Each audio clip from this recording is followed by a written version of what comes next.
మరణము జయించి తిరిగి లేచితివి, నాకు తోడుగా పరిశుద్ధాత్మనిచ్చితివి.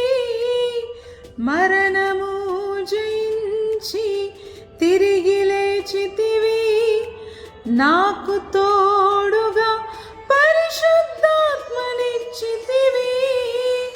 అపురూప ప్రేమకై నే సాక్షినై నిలచెదన్, బూదిగంతము వరకు నే ప్రకటించేదన్.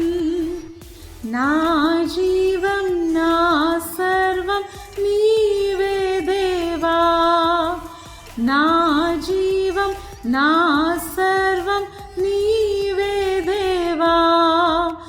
నా కొరకే బలి అయిన గొర్రె పిల్ల, నా కొరకే రానున్న ఓ మెస్సయ్యా. నా జీవం నా సర్వం నీవే దేవా. హల్లెలూయా, ప్రైజ్ ద లార్డ్.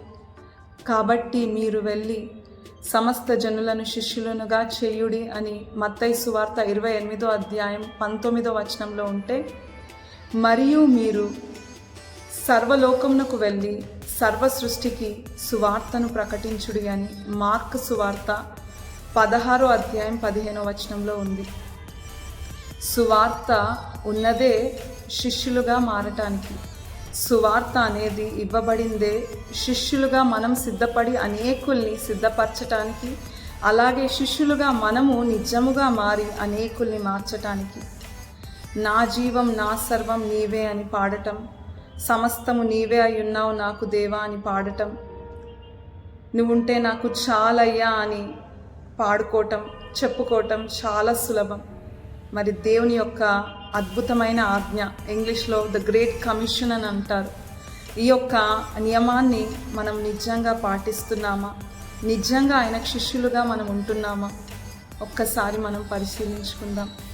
ఒక శిష్యుడికి ఉండాల్సింది మరి నిజమైన క్రమశిక్షణ. అ disciple should be disciplined, a disciple should be dedicated, a disciple should be devoted. ఒక శిష్యుడు మరి క్రమశిక్షణతో అలాగే సమర్పణతో మరి ఉండాలి.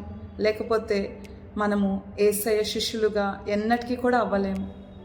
మరి నిజంగా మరి ఆయన ఆజ్ఞని మనం గైకొని ఈ యొక్క సువార్తని, ఆయన గొప్ప ప్రేమని, ఆయన గొప్ప కృపని, ఆయన గొప్ప త్యాగాన్ని, ఈ గొప్ప శక్తి మహత్యాన్ని మరి మనము అనేకులకి వెల్లడి చేయటము మనకి దేవుడిచ్చినటువంటి నియమం. ఆమెన్. హల్లెలూయా.